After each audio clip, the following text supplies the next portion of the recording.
మనందరికీ తండ్రి అయినటువంటి దేవునికి, మన ప్రభువును రక్షకుడైనటువంటి యేసుక్రీస్తు నామములో స్తుతులు స్తోత్రాలు చెల్లిస్తుంటున్నాను.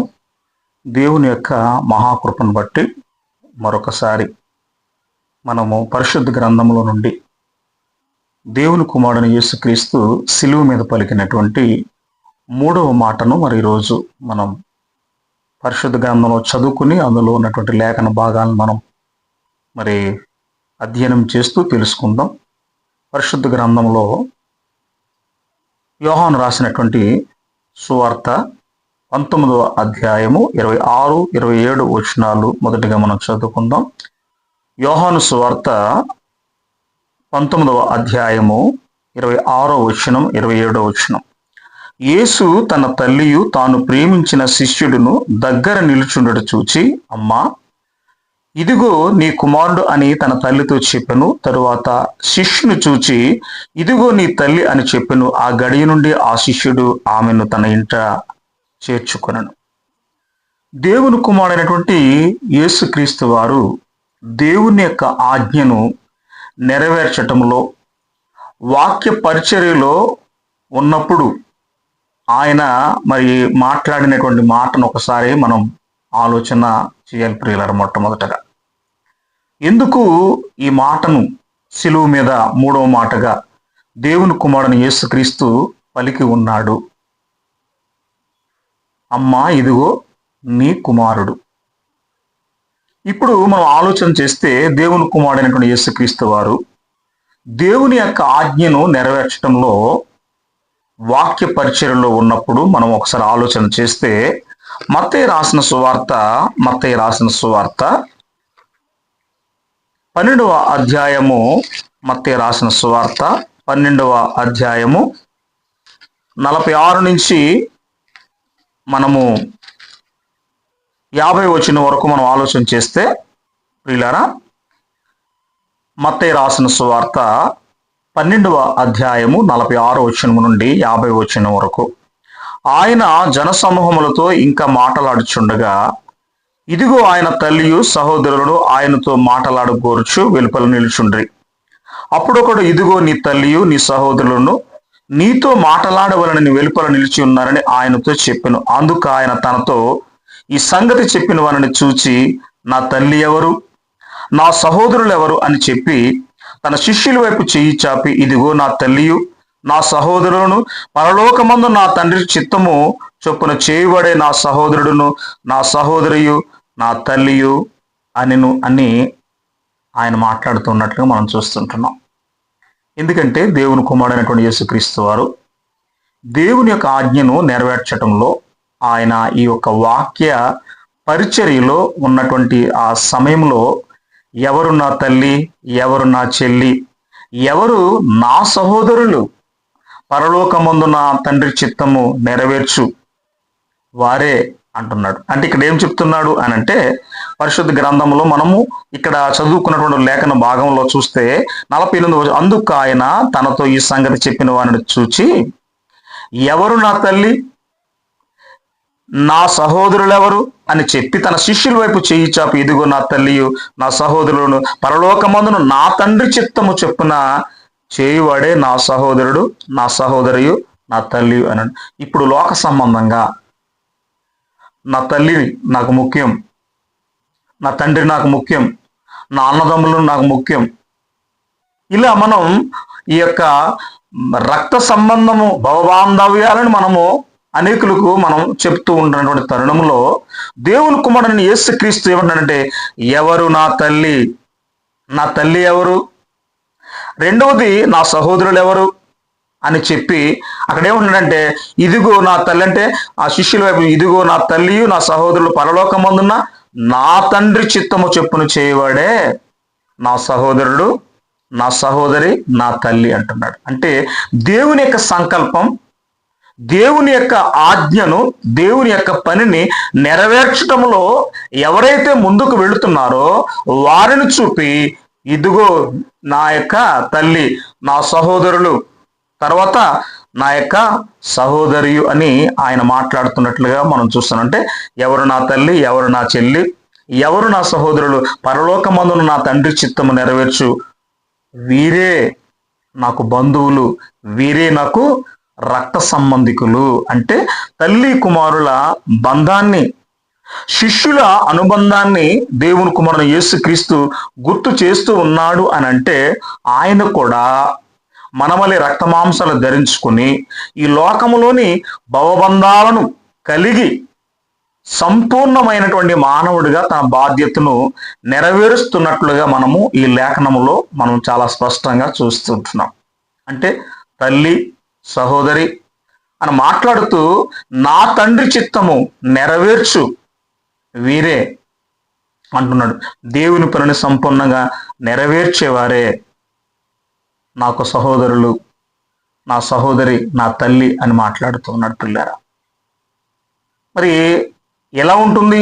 సహోదరులు, సహోదరి, తల్లి గురించి మాట్లాడుతూ ఉన్నప్పుడు వాళ్ళు లోక సంబంధంగా బాధపడతారు. ఎందుకంటే మేము సోదరులుగా, సోదరిమణులుగా చూడాలని వచ్చినప్పుడు ఈయన ఇలా మాట్లాడుతున్నాడు ఏంటి అనేటువంటి ఒక భావం వాళ్ళు కలిగి ఉంటారు. అయితే మార్కు రాసిన సువార్త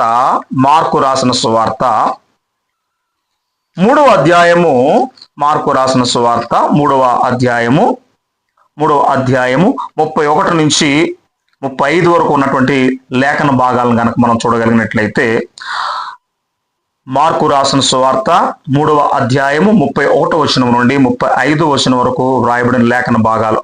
ఆయన సహోదరులను తల్లి వచ్చి వెలుపల నిలిచి ఆయనను పిలువనంపిరి. జనులు గుంపులుగా ఆయన చుట్టూ కూర్చుండిరి.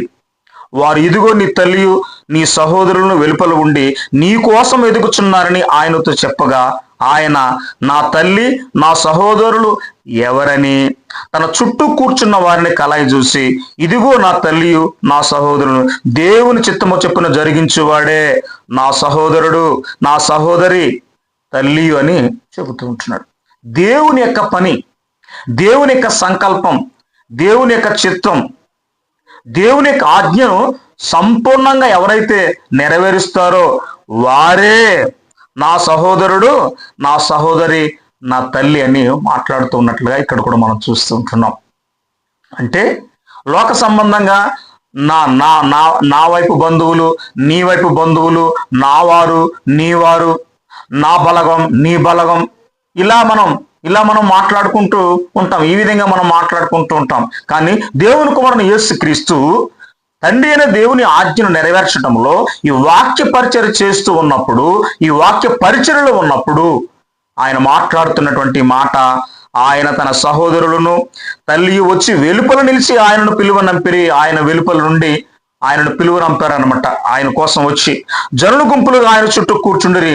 వారు, ఇదిగో నీ తల్లియు నీ సహోదరులను వెలుపల ఉండి నీ కోసం ఎదుగుచున్నారని ఆయనతో చెప్పారు. ఇదిగో నీ తల్లి, నీ సహోదరులు వెలుపట వాళ్ళు ఉన్నారు, నీ కోసం వాళ్ళు వెతుకుచున్నారని దేవుని కుమారుడు యేసుక్రీస్తు చెప్పగా, దేవుని కుమారుడు యేసుక్రీస్తు నా తల్లి, నా సహోదరులు ఎవరు, నా తల్లి ఎవరు, లేకపోతే నా సహోదరులు ఎవరని తన చుట్టూ కూర్చున్న వారిని కలయి చూసి, ఇదిగో నా తల్లియు నా సహోదరులను దేవుని చిత్తము చెప్పున జరిగించువాడే నా సహోదరుడు, సహోదరి, తల్లి అని చెప్తూ ఉన్నట్లుగా మనం ఇక్కడ చూస్తూ ఉంటున్నాం పిల్లరా. మరి మనం ఆలోచన చేయాలి పరిశుద్ధ గ్రంథములో జాగ్రత్తగా. ఎందుకంటే ఆ దేవుని యొక్క పనిని ఎవరైతే చేస్తున్నారో వాళ్ళే నా తల్లి, వాళ్ళే నా సహోదరులు, వారే నా సహోదరిని మాట్లాడుతూ ఉన్నాడు పిల్లరా ఇక్కడ. ఎందుకంటే లోక సంబంధమైన బంధానికి ఆయన ఎక్కువ విలువ కాదు. ఎందుకంటే దేవుని పని చొప్పున ఎవరైతే చిత్తమును జరిగిస్తున్నారో, దేవుని యొక్క అంటే పరలోకమందున నా తండ్రి చిత్తము ఎవరైతే నెరవేరుస్తూ ఉన్నారో వారే నా తల్లి, నా సహోదరులు, నా యొక్క సహోదరిని ఆయన మాట్లాడుతూ ఉన్నట్లుగా మనం పరిశుద్ధ గ్రంథంలో మనం చూస్తూ ఉంటున్నాం. లోక సంబంధంగా మనం ఇక్కడ రక్త సంబంధాన్ని మనం ఎక్కువగా మనము మరి ప్రొజెక్ట్ చేస్తూ ఉంటాం, ఇతరులకు మనం పరిచయం చేస్తూ, ఇతరులు మనం చెబుతూ ఉంటాం ప్రియులారా. అయితే ఒకసారి మనం ఆలోచన చేస్తే లూకా రాసిన సువార్త 8వ అధ్యాయము, లూకా రాసిన సువార్త 8వ అధ్యాయము 19, 20 వచనాలు 21 వచనం వరకు మనం చూడగలిగినట్లయితే, లూకా రాసిన సువార్త 8వ అధ్యాయము 19వ వచనము నుండి 21వ వచనం వరకు మనం చూడగలిగినట్లయితే ప్రియులారా, 19వ వచనం నుండి, ఆయన తల్లియు సహోదరులను ఆయన యొద్దకు వచ్చి జనులు గుంపుగా ఉండుట చేత ఆయన దగ్గరకు రాలేకపోయిరి. అప్పుడు నీ తల్లియు నీ సహోదరులను నిన్ను చూడగోరి వెలుపల నిలిచి ఉన్నారని ఎవరో ఆయనకు తెలియజేసిరి. అందుకు ఆయన, దేవుని వాక్యము విని దాని ప్రకారము జరిగించు వీరే నా తల్లియు నా సహోదరులను అని వారితో చెప్పాడు. ఎందుకంటే ఈరోజు దేవుని వాక్యం వింటూ ఉన్నాం. అసలే నీ వాక్యము విన్నవాళ్ళు ఎంతమంది రక్షణలోకి వచ్చేసారు? నీ యొక్క వాక్యం విన్నవాళ్ళు ఎంతమంది మనసు మార్చుకున్నారు? నీ వాక్యం విన్నవాళ్ళు ఎంతమంది దేవునిలో ఉన్నారు ఒకసారి నువ్వు చెప్పు అని ఇవాళ మనం చాలా మంది వాళ్ళ దేవుని వాక్యం ప్రకటిస్తాకు వెళ్ళినప్పుడు కోచింగ్ చేస్తూ ఉన్నటువంటి ఆ యొక్క తరుణములో ఇదిగో ఇక్కడ చెప్తూ ఉంటున్నాడు. ఈ యొక్క లూకా రాసిన సువార్త 8వ అధ్యాయం 19 నుంచి 21 వరకు చూస్తే, ఆయన తల్లియు సహోదరులను ఆయన యొద్దకు వచ్చి, అంటే తల్లి వచ్చింది, సహోదరులు కూడా వచ్చారు, దేవుని కుమారుని యేసుక్రీస్తు యొద్దకు వచ్చి జనులు గుంపుగా ఉండటం చేత ఆయన దగ్గరకు రాలేకపోయారంటే ఎక్కువ మంది అక్కడ ఉన్నారు జన సమూహం కాబట్టి దేవుని కుమారుని యేసుక్రీస్తు యొద్దకు రాలేకపోయారు. అప్పుడు నీ తల్లియు నీ సహోదరులను నిన్ను చూడగోరి వెలుపల నిలిచి ఉన్నారని ఎవరో ఆయనకు చెప్పారు. ఇదిగో నీ తల్లి నీ సహోదరులు నిన్ను చూడగోరి ఆ వాళ్ళు వెలుపట ఉన్నారు, బయట ఉన్నారు అని దేవుని కుమారుని యేసుక్రీస్తుకు తెలియపరిస్తే, అందుకు దేవుని కుమారుని యేసుక్రీస్తు అందుకు ఆయన, దేవుని వాక్యము విని దాని ప్రకారము జరిగించు వీరే, దేవుని వాక్యం విని దాని ప్రకారము జరిగించు వీరే నా తల్లియు నా సహోదరులనని వారితో చెప్పినట్లుగా మనం ఇక్కడ పరిశుద్ధ గ్రంథంలో మనం చూస్తుంటున్నాం. అంటే మొదటగా మనం చూస్తే ఏమంటున్నాడు అంటే, ఎవరు నా తల్లి, ఎవరు నా యొక్క చెల్లి, ఎవరు నా సహోదరులు, పరలోకమందున నా తండ్రి చిత్తము నెరవేర్చు వీరే నాకు బంధువులు, నాకు రక్త సంబంధికులు. అంటే తల్లి కుమారుల బంధాన్ని, శిష్యుల అనుబంధాన్ని గుర్తు చేస్తున్నాడు అని అంటే, దేవుని కుమారుని యేసుక్రీస్తు కూడా ఈ లోకంలోని భవబంధాలను కలిగిన పరిపూర్ణ మానవుడిగా తన బాధ్యతను నెరవేరుస్తూ ఉన్నట్లుగా ఈ లేఖనాల్లో మనకు స్పష్టంగా కనబడుతుంది ప్రియులరా. అయితే ఒకసారి మనం ఆలోచన చేస్తే, మరి ద్వితీయోపదేశ కాండము 5వ అధ్యాయము, ద్వితీయోపదేశ కాండము 5వ అధ్యాయము 16వ వచనాన్ని మనం ఒకసారి చదువుకుంటే, అంటే ఇశ్రాయేలు ప్రజలకు మరి మోషే ద్వారా ఇచ్చినటువంటి 10 ఆజ్ఞల్లో ఒక ముఖ్యమైనటువంటి ఆజ్ఞను ఇక్కడ మనం చూడగలిగినట్లయితే ప్రియులారా, మరి ద్వితీయోపదేశ కాండం 5వ అధ్యాయం 16వ వచనములో, నీ దేవుడైన యెహోవా నీకు అనుగ్రహించు దేశములో నీవు దీర్ఘాయుష్మంతుడివై నీకు క్షేమమగునట్లు నీ దేవుడైన యెహోవా నీకు ఆజ్ఞాపించులాగున నీ తండ్రిని నీ తల్లిని సన్మానింపు అంటున్నాడు. అంటే ఇక్కడ ఏమంటున్నాడు అంటే, ఈ లేఖనములో వ్రాయబడినటువంటి ప్రకారంగా మనం ఒకసారి పరిశుద్ధ గ్రంథంలో మనం చూడగలిగినట్లయితే ప్రియులారా, అంటే ఇక్కడ మనము ఈ యొక్క ద్వితీయోపదేశ కాండంలో చెప్తున్నటువంటి మాట ఏంటంటే, ఏమంటున్నాడు, నీ దేవుడని యెహోవా నీకు అనుగ్రహించు దేశంలో నీవు దీర్ఘాయుష్మంతుడివై నీకు క్షేమమగునట్లు నీ దేవుడని యెహోవా నీకు ఆజ్ఞాపించులాగున నీ తండ్రిని నీ తల్లిని సన్మానించు అంటున్నాడు. ఇవాళ లోకంలో మనం ఏ యొక్క వార్తాపత్రిక చూసినా, ఒకవేళ లేకపోతే ఏ న్యూస్ ఛానల్ చూసినా కూడా ఈవేళ తల్లిదండ్రులను చాలామంది హింసిస్తూ ఉంటున్నారు, లేకపోతే అనాథాశ్రయాల్లో వాళ్ళని వేసేస్తూ ఉంటున్నారు. వాళ్ళ ఆలనా పాలన చూసుకోవడం వాళ్ళకి చాలా కష్టమైపోతూ ఉంది. వాళ్ళ ఆస్తులు కావాలి, ఒక విధంగా చూస్తే తల్లిదండ్రులు సంపాదించిన ఆస్తులు కావాలి, కానీ తల్లిదండ్రుల యొక్క ఆలనా పాలన వాళ్ళకి అవసరం లేనటువంటి విధానంలో ఈరోజు కోకొల్లలుగా ఇదిగో మనం చూస్తే ఈ యొక్క మరి మన చుట్టుపక్కల ఎన్నో అనాథాశ్రయాలు ఇవాళ ప్రియులరా ఇవాళ పుట్టుకొచ్చినటువంటిగా మనం చూస్తూ ఉంటున్నాం. అంటే అర్థం చేసుకోవాలి, ఇక్కడ ఏమన్నాడు దేవుడు ఏం చెప్తున్నాడంటే, నీ తండ్రిని నీ తల్లిని నీవు సన్మానించాలి, తప్పకుండా నువ్వేం చేయాలంటే నీ తల్లిని తండ్రిని సన్మానించాలి అని చెప్తూ ఉంటున్నాడు. ఇవాళ సన్మానించడం మాట వేరే, ఇవాళ అవమానిస్తూ ఉంటున్నారు ఇవాళ ప్రియులారా, హింస పెడుతూ ఉన్నారు, ఇవాళ బాధ పెడుతూ ఉన్నారు ఇవాళ లోక సంబంధంగా మరి ఉన్నటువంటి పిల్లలందరూ కూడా ఇవాళ. అంటే దేవుని యొక్క వాక్యంలో ఉన్నటువంటి మూలాలు, దేవుని వాక్యంలో ఉన్నటువంటి సత్యము, దేవుని వాక్యంలో ఉన్నటువంటి అర్థము భావము వాళ్ళకి అర్థం కాలేదా? ఒకసారి అర్థం చేసుకోవాలి. ఎందుకంటే నీ తల్లిని తండ్రిని నువ్వు సన్మానించమని చెప్తూ ఉంటున్నాడు. అదే నిర్గమ కాండము 20వ అధ్యాయము 12వ వచనములో వ్రాయబడినటువంటి లేఖన భాగాన్ని కూడా మనం ఒకసారి పరిశీలన చేస్తే ప్రియులారా, నిర్గమ కాండము 20వ అధ్యాయము 12వ వచనం అండి. ఎందుకంటే 10 ఆజ్ఞల్లో ఇది ఒక ముఖ్యమైనటువంటిది ఒక ఆజ్ఞ ప్రియులారా. అందులో ఇక చూస్తే ఏమంటున్నాడంటే నిర్గమకాండం 20 అధ్యాయం 12 వచనంలో, నీ దేవుడైన యెహోవా నీకు అనుగ్రహించే దేశంలో నీవు దీర్ఘాయుష్యమంతుడొగినట్లు నీ తండ్రిని నీ తల్లిని నువ్వేం చేయాలట? సన్మానించాలి. అంటే దీర్ఘాయుషుగా, అంటే దీర్ఘాయువుతో నువ్వు బ్రతకాలి అంటే, ఎక్కువ కాలం ఈ భూమి మీద మనం బ్రతకాలంటే మొదటిగా ఇదిగో మనకు లోక సంబంధంగా జన్మనిచ్చిన తల్లిని తండ్రిని మనం ఏం చేయాలట? సన్మానించమని చెప్తున్నాడు. సన్మానించడం అంటే మనము వాళ్ళు చెప్పినటువంటి విధానంలో మనం బ్రతకడం, వాళ్ళు కోరుకున్న విధానంలో మనం బ్రతకడం ప్రియులారా.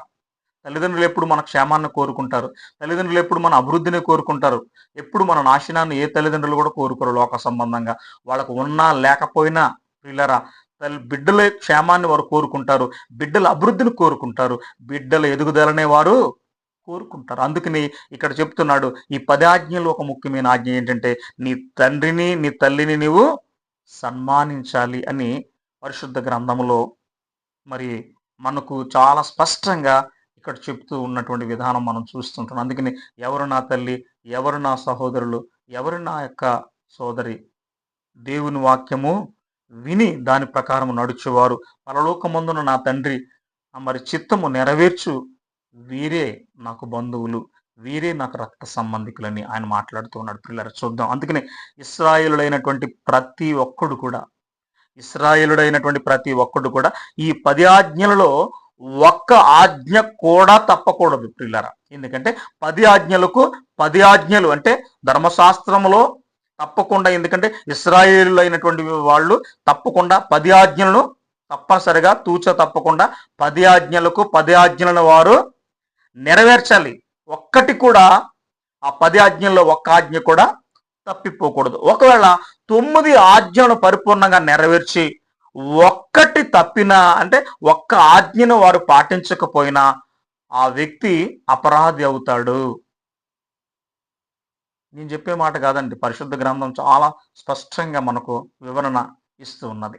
అంటే ఇక్కడ ఏమంటున్నాడంటే ఇశ్రాయేలుడు అయినటువంటి వ్యక్తి ఏం చేయాలంటే తల్లిని తండ్రిని సన్మానించాలి. వారు మాత్రమే కాదు, నేటి మరి లోకంలో ఉన్న మనము కూడా మన తల్లిదండ్రులను మనము సన్మానించాలి. అగౌరవపరచకూడదు, హింస పెట్టకూడదు, దుఃఖపరచకూడదు, వాళ్ళను సన్మానించాలి. వాళ్ళ ఆలన పాలన మనం చూడాలి ప్రియులరా.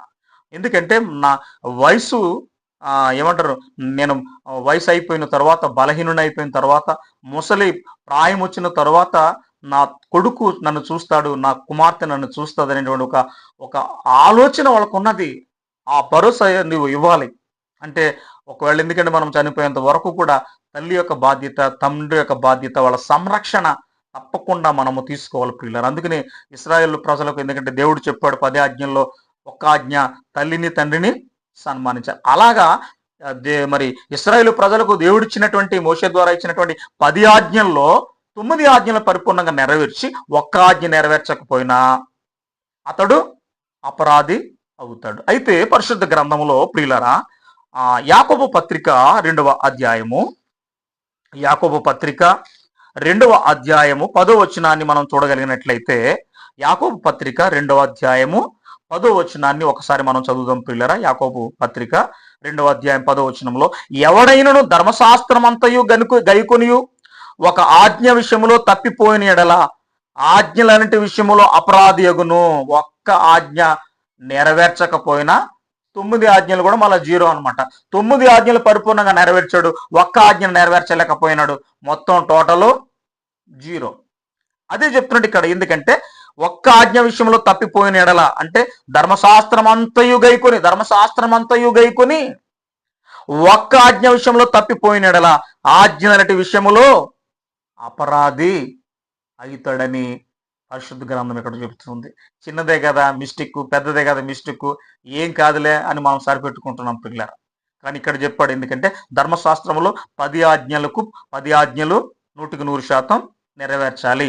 9 ఆజ్ఞలు పరిపూర్ణంగా నెరవేర్చి ఒక్క ఆజ్ఞ నెరవేర్చకపోయినా ఆ వ్యక్తి అపరాధగుతాడు, మళ్ళా టోటల్ 0 ప్లేయర్. అందుకనే దేవుని కుమారుని యేసుక్రీస్తు, మరి ఎందుకంటే మరియమ్మ కడుపులో పుట్టినప్పటి నుండి సిలువలో మరణించేంత వరకు క్రీస్తుని వెన్నంటి ఉన్న యేసుక్రీస్తు యొక్క తల్లి మరియమ్మ మరి తన తమ్ముళ్ళు వెళ్ళగొట్టిన, తండ్రి అవమానస్తుడై దూరంగా ఉన్న కన్న తల్లి యొక్క పేగు బంధాన్ని మరువలేదు. ఎందుకంటే మనము పరిశుద్ధ గ్రంథములో లూకా రాసిన సువార్త 2వ అధ్యాయము, లూకా రాసిన సువార్త 2వ అధ్యాయంలో మనం ఒకసారి ఆలోచన చేస్తే ప్రియులారా, 2వ అధ్యాయము, లూకా రాసిన సువార్త 2వ అధ్యాయము 47 మరి 46 నుంచి మనం చదువుదామండి. 46 నుంచి.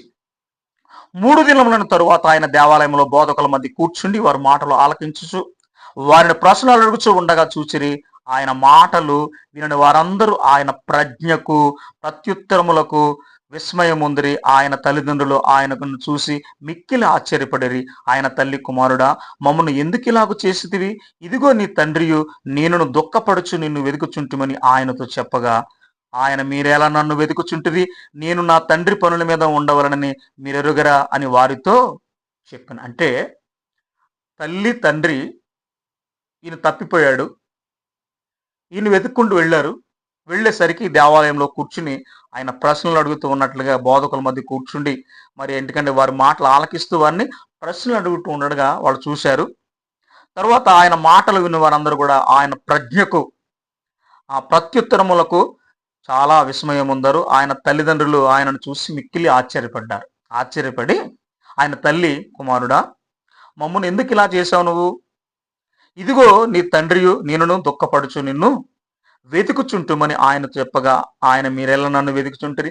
నేను నా తండ్రి పనుల మీద ఉండవాలని మీరు ఎరుగరా? అంటే లోక సంబంధంగా తండ్రి ఇక్కడ యేసేపు, కానీ దేవుని కుమారుడు యేసుక్రీస్తు లేఖనాల ప్రకారం ఏమని మాట్లాడాలి? తండ్రి అయిన దేవుని యొక్క సంకల్పము నెరవేర్చటములో, దేవుని యొక్క ఆజ్ఞను నెరవేర్చటములో ఆ దేవుని గురించి మాట్లాడుతూ ఉన్నాడు ఇక్కడ. అంటే నేను పరలోకపు తండ్రి అయిన దేవుని పని మీద నేను ఉన్నానంటే ఆయన పనుల మీద నేను ఉన్నానని మీరు అదే చెప్తున్నాడు. మరి నా తండ్రి పనుల మీద ఉండవాలని మీరు ఎరుగరంటే పరలోకపు తండ్రి అయినటువంటి దేవుని యొక్క ఆజ్ఞను నెరవేర్చటంలో ఆయన యొక్క పనిని నెరవేర్చాలి కదా. ఆ తండ్రి అయిన పనుల మీద ఉండవాలని మీరు ఎరుగరా? అంటే నేను ఇక్కడ లోక సంబంధంగా తండ్రిని ఉన్నాను, కానీ ఇప్పుడు ఏమన్నాడు? నేను నా తండ్రి పనుల మీద ఉన్నాను ఎరుగరా అంటే ఒక వింత ఆయన మనసులో ఆయన బాధపడినట్లుగా మనం చూస్తుంటున్నాం. నెక్స్ట్ చూస్తే ఇదిగో మనం ఇక్కడ మత్తయి రాసిన సువార్త, మార్కు రాసిన సువార్త, లూకా రాసిన సువార్తలో మనం చూస్తే తండ్రి మరియు అక్కడికి వచ్చినట్టుగా లేదు, తల్లి వచ్చినట్టుగా ఉంది, సోదరులు వచ్చినట్టుగా ఉంది, సోదరి వచ్చిన మరి వాళ్ళు సోదరి మనులు వచ్చినట్టుగా ఇక్కడ కనబడుతుంది. సోదరి అంటున్నాడు అంటే అక్కడ మనం చూస్తే సోదరులు, సోదరి, తల్లి వచ్చినట్లుగా మనకు కనబడుతుంది.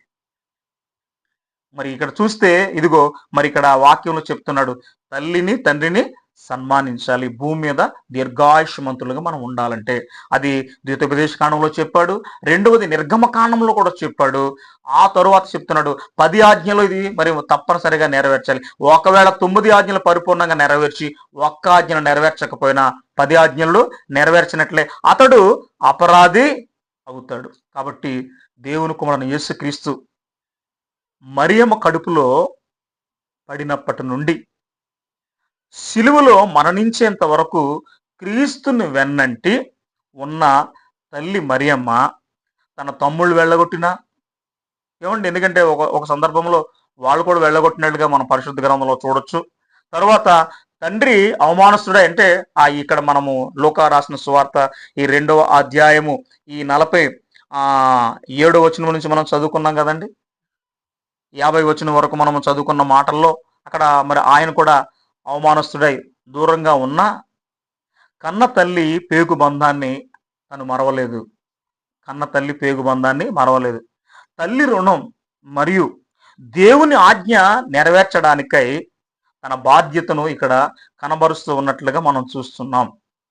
ఎందుకంటే నేటి సమాజంలోని క్రైస్తవుల్లోని అనేకుల్లోని వారి వల్లే ఆనాటి ఇశ్రాయేలులో అనేకులు కూడా పితృ మాతృ హంతకులుగా, తల్లిదండ్రులకు అవిధేయులుగా ఉండి వారి ఆలనా పాలన చూడని వారుగా కూడా ఆ కాలంలో కూడా ఉన్నారు ప్రియులారా.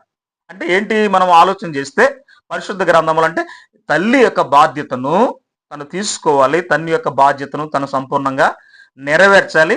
తల్లి యొక్క సంరక్షణ బాధ్యతను తను తీసుకోవాలి. అందుకనే ఎందుకంటే ఇశ్రాయేలుడిగా ఉన్నటువంటి వ్యక్తి తల్లి యొక్క బాధ్యతను తను తప్పకుండా తీసుకోవాలి ప్రియులరా, బాధ్యతను తీసుకోవాలి. అందుకనే ఒకవేళ తను లేకపోయినా, ఈ భూమి మీద తను లేకపోయినా, తన యొక్క దేవుని కుమారుడు యేసుక్రీస్తు ఒకవేళ ఈ భూమి మీద లేకపోయినా సిలువలో మరణించిన తరువాత కూడా తల్లి సంరక్షణ, తల్లి యొక్క పోషణ బాధ్యతను ఆయన తీసుకుంటూ, ఇదిగో అమ్మా, ఇదిగో నీ అంటే యోహానును బాగా ప్రేమించినటువంటి శిష్యుడు, యేసుక్రీస్తు బాగా ఎక్కువగా ప్రేమించిన శిష్యుడు యోహాను గారికి ఇదిగో ఈ బాధ్యతను ఆయన అప్పగిస్తున్నట్లుగా మనం చూస్తుంటున్నాం. అందుకనే ప్రియులారా, ఎందుకంటే మరి తమ్ముళ్ళు కొన్ని సందర్భాల్లో వాళ్ళు దూరం అయిపోయినా, వెళ్ళగొట్టిన తండ్రి అవమానస్తుడై దూరంగా ఉన్న కన్న తల్లి పేగు బంధాన్ని ఆమె మర్చిపోలేదండి.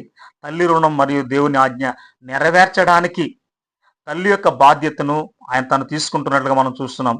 మరి ఇవాళ నేటి సమాజంలోని క్రైస్తవుల్లోని అనేకుల వలె, వారి వలె ఆనాటి ఇశ్రాయేలులో అనేకులు కూడా మాతృ హంతకులుగా, తల్లిదండ్రులకు అవిధేయులుగా ఉండి వారి ఆలన పాలన చూడలేని వారిగా కూడా ఉన్నారు ప్రియులారా. ఇది ఒకసారి మనం ఆలోచన చేస్తే మొదటి తిమోతి 1 అధ్యాయము 8 నుంచి 11 వచనాలండి. 1 తిమోతి 1 అధ్యాయం 8 నుంచి 11 వచనాలు. అయినను శ్రీమంతుడకు దేవుడు నాకు అప్పగించిన ఆయన మహిమగల స్వార్థ ప్రకారము ధర్మశాస్త్రము ధర్మ విరోధులకును, అవిధేయులకును, భక్తిహీనులకును, పాపిష్టులకును, అపవిత్రులకును, మతదోషకులకును, పితృహంతకులకును, మాతృహంతకులకును, నరహంతకులకును, వ్యభిచారులకును, పురుష సంయోగులకును, మనుష్య చోరులకును, అబద్ధికులకును, అప్రమాణికులకును, హితబోధకు విరోధి అయిన వాడు మరి ఎవడైనా ఉండిన ఎడల అట్టి వారికి నియమింపబడను గాని నీతిమంతునికి నియమింపబడలేదని ఎవడైనా ఎరిగి ధర్మశాస్త్రానుకూలముగా దానిని ఉపయోగించిన ఎడల ధర్మశాస్త్రము మేలైనదని మనము ఎరుగుదము అంటున్నాడు. ఇక్కడ అంటే మనం ఆలోచన చేస్తే మరి ఇవాళ నేటి సమాజంలో అలా ఉన్నారు.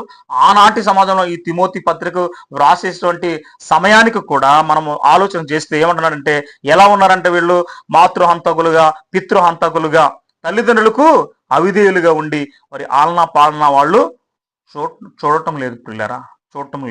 అందుకనే మనం ఆలోచన చేస్తే ఈ రోజును దేవుని యొక్క మరి ఇదిగో ఆజ్ఞను నెరవేర్చటంలో, దేవుని యొక్క పనిని చేయటంలో ఈరోజు మనం చూస్తే మత్తయి రాసిన సువార్త 19వ అధ్యాయము, మత్తయి రాసిన సువార్త 19వ అధ్యాయము 27 నుంచి 30 వచనాలు మనం చూడగలిగినట్లయితే ప్రియులారా, ఇదిగో మనము మత్తయి రాసిన సువార్త 19వ అధ్యాయం 27 నుంచి 30 వచనాలు చూడగలిగినట్లయితే, పేతురు ఇదిగో మేము సమస్తమును విడిచిపెట్టి నిన్ను వెంబడించేదిము గనుక మాకేమి దొరికినని ఆయనను అడుగగా, యేసు వారితో ఇట్లనెను, ప్రపంచ పునర్జన్మ మందు మనుష్య కుమారుడు తన మహిమ గల సింహాసనం మీద ఆసీనుడై ఉండున్నప్పుడు నన్ను వెంబడించిన మీరును 12 సింహాసనముల మీద ఆసీనులై ఇశ్రాయేలు 12 గోత్రముల వారికి తీర్పు తీర్చుదురు. నా నామము నిమిత్తము అన్నదమ్ములనైనను, అక్క చెల్లెలనైనను, తల్లినైనను, తండ్రినైనను, పిల్లలనైనను, భూములనైనను, ఇండ్లనైనను విడిచిపెట్టిన ప్రతి వాడును 100 రెట్లు పొందును. ఇది గాక నిత్య జీవమును స్వతంత్రించుకును. మొదటివారు అనేకులు కడపటి వారగదురు, కడపటి వారు మొదటివారు. అంటే రాజ్య స్వార్థ కోసం ఎవరినైనా మనం ఈ లోకంలో విడిచిపెట్టాలి. సమస్తమును మనం అవసరమైతే మన ప్రాణాన్ని కూడా విడిచిపెట్టాలి ప్రియులారా. అదే చెప్తున్నాడు, ఈ రాజ్య స్వార్థ కొరకు ఎవరినైనా మనం అంటే ధర్మశాస్త్ర ప్రకారము దేవుని కుమారుడు యేసుక్రీస్తు ఎందుకు వచ్చాడు అంటే మరి నెరవేర్చడానికే ఆయన వచ్చి ఉన్నాడు ప్రియులారా. మనం చూడగలిగినట్లయితే మత్తయి రాసిన సువార్త 5వ అధ్యాయము, 5వ అధ్యాయము 17-18 వచనాలు మనం ఒకసారి ఆలోచన చేయగలిగినట్లయితే, ధర్మశాస్త్రమునైనను ప్రవక్తల వచనములనైనను కొట్టివే వచ్చినని తలంచవద్దు, నెరవేర్చుడిగా గాని కొట్టివేటుకు నేను రాలేదు.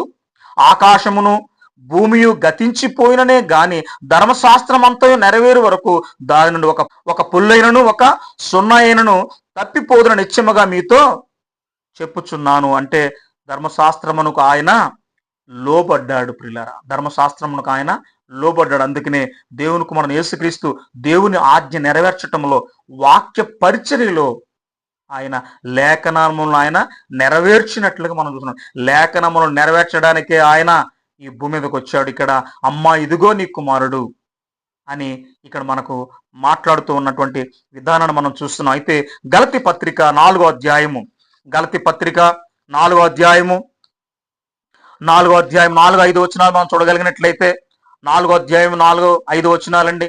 గలతీ పత్రిక 4 అధ్యాయము 4-5 వచనాలు.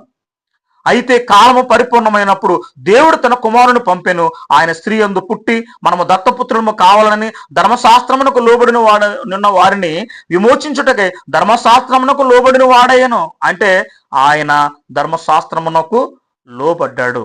లేఖనము నెరవేర్చటములో, దేవుని యొక్క పనిని సంపూర్ణం చేయటంలో ఆయన ముందున్నట్లుగా మనం చూస్తూ ఉంటున్నాం ప్రియులరా. దానికి లోబడినట్లుగా మనం చూస్తూ ఉంటున్నాం. ఏమాత్రం ధిక్కరించలేందుకే నా ఇష్టం నెరవేర్చుకోవడం రాలేదు, నా తండ్రి ఇష్టం నెరవేర్చడానికి ఈ భూమి మీదకి నేను వచ్చాను అని మాట్లాడుతున్నాడు. అయితే ఎఫెసీ పత్రిక 6వ అధ్యాయము, ఎఫెసీ పత్రిక 6వ అధ్యాయము 2-3 వచనాలు కనుక మనం చూడగలిగినట్లయితే ప్రియులరా, అపోస్తులైన పౌలు ఎఫెసీయులకు రాసిన పత్రిక 6వ అధ్యాయము 2-3 వచనాలు చూస్తే, నీకు మేలు కలిగినట్లు నీ తండ్రిని తల్లిని సన్మానింపుము, అప్పుడు నువ్వు భూమి మీద దీర్ఘాయుష్యమంతుడు వగుదువు, ఇది వాగ్దానములతో కూడిన ఆజ్ఞలలో మొదటిది అన్నాడు. అంటే ఇశ్రాయేలుడు అయినటువంటి వాడు చేయవలసినది ఏంటంటే తల్లిని తండ్రిని సన్మానించాలి, గౌరవించాలి. అందుకే తల్లిని యోహాను గారికి అప్పగిస్తూ ఉంటున్నాడు. ఒక పరిపూర్ణమైనటువంటి మానవుడిగా తను ఈ లోకాన్ని విడిచిపెట్టి వెళతాడు. తన యొక్క పోషణ, తన యొక్క సంరక్షణ మరి బాధ్యతను ప్రియులారా, ఇదిగో మరి ఆయన ఎక్కువగా ప్రేమించినటువంటి తన శిష్యుడైనటువంటి యోహాను గారికి ఈ బాధ్యతను అక్కడ అప్పగిస్తున్నట్లుగా చూస్తున్నట్టే, ఇశ్రాయేలుడు అయినటువంటి ప్రతి ఒక్కరు కూడా చేయవలసింది ఏంటంటే ముఖ్యంగా తల్లిని తండ్రిని సన్మానించాలి, గౌరవించాలి. అందుకనే తల్లి, ఎందుకంటే ఒకవేళ మరలా అక్కడ సోదరులు సోదరులు తర్వాత తండ్రి కూడా ఇక ఎందుకంటే మరి ఒకవేళ వెళితే నువ్వు అక్కడికే వెళ్ళిపో, ఇక నువ్వు ఇక్కడ రావద్దు అని ఒకవేళ అని ఉంటారేమో ఒక విధంగా ఆలోచన చేస్తే. అందుకనే తల్లి ఒక్కతే ఆ యొక్క మరి ఆ సిలువ యొద్దకు వచ్చినట్లుగా మనం చూస్తూ ఉంటున్నాం. అందుకనే చెప్తున్నాడు, ఎందుకంటే అందుకే తల్లి యొక్క బాధ్యతను యోహాను గారికి అప్పగిస్తూ ఉన్నాడు ఒక పరిపూర్ణమైనటువంటి మానవుడిగా. అందుకనే ప్రియులారా, మనం చూడగలిగినట్లయితే 1 తిమోతి 5వ అధ్యాయం 8వ వచనంలో మనం చూస్తే ప్రియులారా, 1 తిమోతి 5వ అధ్యాయము 8వ వచనంలో చూడగలిగినటువంటి మాట మనం చూద్దామా ప్రియులారా. 1 తిమోతి 5:8 ఏమంటాడో తెలుసా? ఎవడైనను స్వకీయులను విశేషముగా తన ఇంటి వారిని సంరక్షింపకపోయిన ఎడల వాడు విశ్వాస త్యాగం చేసిన వాడై అవిశ్వాసి కన్నా చెడ్డవాడు అగుననుంది. నువ్వెవరైనా సరే తన ఇంటి వారిని సంరక్షింపకపోయిన ఎడల అవిశ్వాసి కంటే చెడ్డవాడుగా మారిపోతాడు. అందుకనే తల్లి యొక్క పోషణ, సంరక్షణ ప్రియులారా, ఎందుకంటే మనం ప్రతి ఒక్కరం కూడా తల్లి పోషణ, సంరక్షణ మనం తీసుకోవాలి. అంటే ఆ తల్లిని సంరక్షించవలసినటువంటి బాధ్యత, పోషించవలసిన బాధ్యత మనకు ఉన్నది. అందుకనే దేవుని కుమారుడు యేసుక్రీస్తు వారు కూడా చనిపోయిన తరువాత తల్లి సంరక్షణ దేవుని కుమారుడు యేసుక్రీస్తు చూడాలి కనుక అందుకనే మరియతో మరి ఎందుకంటే అంటే మరియతో దూత మాట్లాడినప్పుడు నుండి, రెండవది ఏంటంటే ముఖ్యంగా ఇదిగో మరియమ్మ కడుపులో దేవుని కుమారుడు యేసుక్రీస్తు మరి పడ్డప్పటి నుండి తను ఎలాంటి పరిస్థితులు ఎదుర్కొందో తనకు తెలుసు. కాబట్టి తల్లి ఆయనకు మరి ఆ తల్లి యొక్క బాధ్యతను నా తల్లి అనుకో, ఇక నుంచి నా తల్లి నీ తల్లి అనుకో అని తల్లి యొక్క బాధ్యతను, సంరక్షణను ఇదిగో సిలువలో మరణించే ముందు ఆ బాధ్యతను ఇదిగో తను ఎక్కువగా ప్రేమించినటువంటి యోహాను గారికి అప్పగిస్తున్నట్లుగా ప్రియులరా ఇక్కడ మనం చూస్తూ ఉంటున్నాం ప్రియులరా. అందుకే తల్లి యొక్క సంరక్షణ, తల్లి యొక్క నా తల్లి ఇక నుంచి నీ తల్లి అనుకో అంటున్నాడు.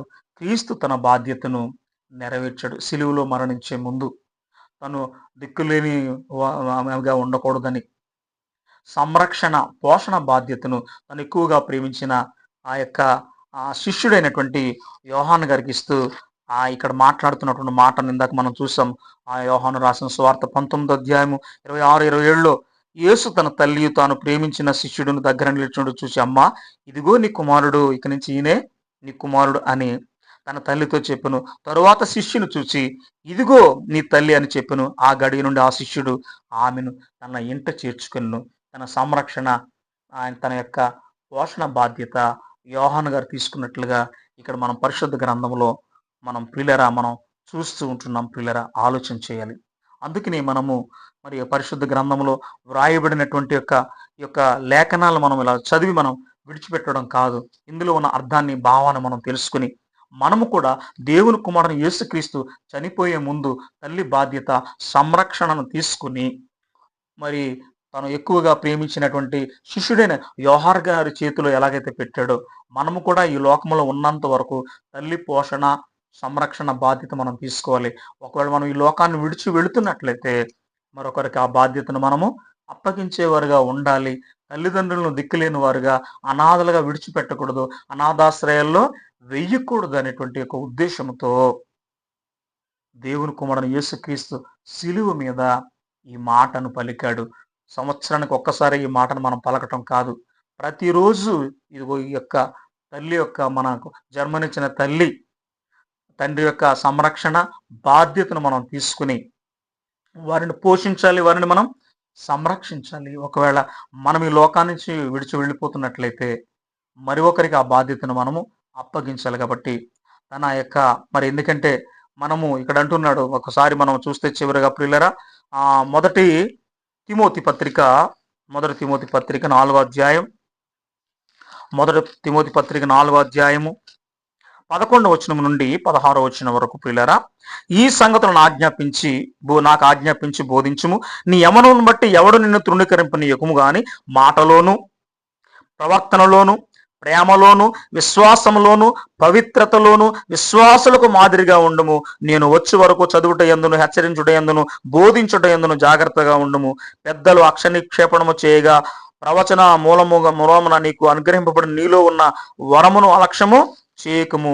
నీ అభివృద్ధి అందరికీ తేటగా కనబడు నిమిత్తము వీటిని మనస్కరించుము. వీటి ఎందే సాధకము చేసుకునుము. నిన్ను గూర్చియు నీ బోధను గూర్చియు జాగ్రత్త కలిగి ఉండుము. వీటిలో నిలకడగా ఉండుము. నీవిలాగూ చేసి నిన్నును నీ బోధ వినువారిని నీవు రక్షించుకుందువు. నీ బోధ వినువారిని నువ్వు కాపాడుకోవాలి. అలాంటి నాయకత్వపు లక్షణాలు ఆయన కలిగి ఉన్నాడని ఆయన చూపించాడు. నీవు నా తల్లి సంరక్షణలో ఉంటే నువ్వు బాగా పెరుగుతావని నమ్మకస్తుడైనటువంటి యోహాను గారికి తన తల్లి మరియమ్మ బాధ్యత అప్పగించినట్లుగా మనం ఇక్కడ చూస్తూ ఉంటున్నాం. పిల్లలు ఎంత చక్కగా ఆయన ఆలోచన చేశాడు పిల్లలు చూడండి. అందుకనే తండ్రులను మనం ఆస్తి కోసం బాధ పెట్టి అనాథాశ్రయాల పాలు చేసి వాళ్ళను హింస పెట్టకుండా, వాళ్ళని బాధ పెట్టకుండా వాళ్ళని పోషించాలి, వాళ్ళని మనం సంరక్షించాలి ప్రియులారా. ఎందుకంటే ఇక్కడ చెప్పాడు, నిన్ను గూర్చి, నీ బోధన గూర్చి కూడా నువ్వు జాగ్రత్త కలిగి ఉండు. ఎందుకంటే మనం బోధ చేయటం కాదు, మన గురించి జాగ్రత్త కలిగి ఉండాలి, మన బోధన గురించి జాగ్రత్త కలిగి ఉండాలి, ఆ బోధలో నిలకడగా ఉండాలి. మనం ఇలా చేసినప్పుడే నిన్నును నీ బోధ విను వారిని నువ్వు రక్షించుకుంటాం. అందుకనే ఆయన బోధ చేశాడు. పోషణ సంరక్షణ బాధ్యతను చెప్తున్నాడు. తన తల్లి అంటే తన యొక్క బోధను వినువారిని మనం కాపాడుకోవాలి. మొదటగా అలా కాపాడుకునేటువంటి నాయకత్వపు లక్షణాలు దేవుని కుమారుడు యేసుక్రీస్తులో ఉన్నాయి. నీలో కూడా నీ బోధ వినేటువంటి వారిని నువ్వు కాపాడుకోవాలంటే నీలో కూడా అలాంటి నాయకత్వపు లక్షణాలు కలిగి ఉండాలి. ఆయన అలా నాయకత్వపు లక్షణాలు కలిగి ఉన్నాడని చూపించాడు. అందుకనే యోహాను గారు, నీవు నా తల్లి సంరక్షణలో ఉంటే నువ్వు బాగా పెరుగుతావని నమ్మకస్తుడైనటువంటి యోహాను గారికి తన తల్లి మరియమ్మ బాధ్యత అప్పగించినట్లుగా మనం చూస్తుంటున్నాం పిల్లరా. కాబట్టి మనము ఇక్కడ చెప్పినటువంటి మాట ఒకటే, ఈ లోకంలో మనం బ్రతికి ఉన్నంత కాలం, మన తల్లిదండ్రులు బ్రతికి ఉన్నంత కాలం వాళ్ళ యొక్క పోషణ సంరక్షణ బాధ్యత మనం తీసుకోవాలి. వాళ్ళని అనాథలుగా మనము విడిచిపెట్టకూడదు. వాళ్ళ సంరక్షణ పోషణ బాధ్యతను తీసుకుని వారిని కాపాడాలి. అలా ఎవరిని మీరు విడిచిపెట్టకూడదు. అలాంటి బాధ్యత నేను తీసుకున్నాను, మీరు కూడా తీసుకుని మీ తల్లిదండ్రులను సంరక్షించండి, పోషించండి అని చెప్పడానికే పిల్లరా, ఇదిగో దేవుని కుమారుడు యేసుక్రీస్తు లేఖనము నెరవేర్చటంలో, ఇదిగో దేవుని కుమారుడు యేసుక్రీస్తు శిలువ మీద అమ్మా ఇదిగో నీ కుమారుడను పలికినట్లుగా మనం చూస్తున్నాం.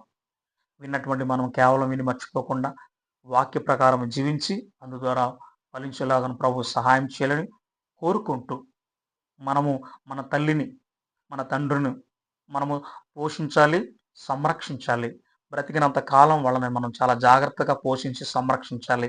అందుకని ఒకవేళ దేవుని కుమారుడైన యేసుక్రీస్తు ఈ లోకం విడిచి వెళ్ళిపోయిన తరువాత, ఒకవేళ మరియమ్మ యొక్క మరి యొక్క పోషణలో, అంటే మరియమ్మ యొక్క పెంపకంలో ఆయనుంటే చాలా చక్కగా పెరుగుతాడని ఒక ఉద్దేశ్యంతో తన తల్లి మరియమ్మ బాధ్యతను మరి ఆయన ఎక్కువగా ప్రేమించినటువంటి యోహాను గారికి అప్పగించాడు కాబట్టి, పిల్లరా, మనము కూడా ఈ లోకంలో ఉన్నంత వరకు తల్లిని తండ్రిని మనం సన్మానించాలి. అప్పుడు భూమి మీద మనము దీర్ఘాయుష్మంతులుగా ఉంటామని చెప్పాడు. ఈ మాట నీవు నేను మన అందరం కూడా, తల్లిదండ్రులు ఉన్నటువంటి ప్రతి ఒక్కరు కూడా తూచ తప్పకుండా నెరవేర్చాలి. వాళ్ళని అనాథలుగా విడిచిపెట్టకూడదు. వాళ్ళ యొక్క పోషణ, సంరక్షణ మనం తీసుకుని వాళ్ళని పోషించాలి. వాళ్ళ అనాథలుగా విడవకూడదని చెప్పడానికి ఇదిగో దేవుని కుమారుడు యేసుక్రీస్తు ప్రియులారా, ఇదిగో సిలువలో ఈ యొక్క మాటను పలికి ఉన్నాడు. అందుకనే లేఖనాన్ని ఆయన నెరవేర్చడానికి వచ్చాడు. ఆయన సంపూర్ణంగా లేఖనాన్ని నెరవేర్చాడు. ధర్మశాస్త్రానికి ఆయన లోబడ్డాడు. దేవునికి లోబడ్డాడు. మనము కూడా దేవునికి లోబడి దేవుని యొక్క ఆజ్ఞను, ఆయన యొక్క పనిని సంపూర్ణంగా చేసి దేవుని మహింపరచడానికి తండ్రి అయిన దేవుడు మనందరిని బలపరిచి, స్థిరపరిచి తన కుమారుడుని యేసుక్రీస్తు రెండు వారు అక్కడ సిద్ధపరచాలని కోరుకుంటూ ఈ కొద్ది మాటలు ఆయన ముగిస్తున్నాను. కొద్ది మాటలు తండ్రి అయిన దేవుడు మన హృదయాల్లో బహుగా ఫలింపు చేయను గాక. ప్రభునామములో మీ అందరికీ వందనాలండి.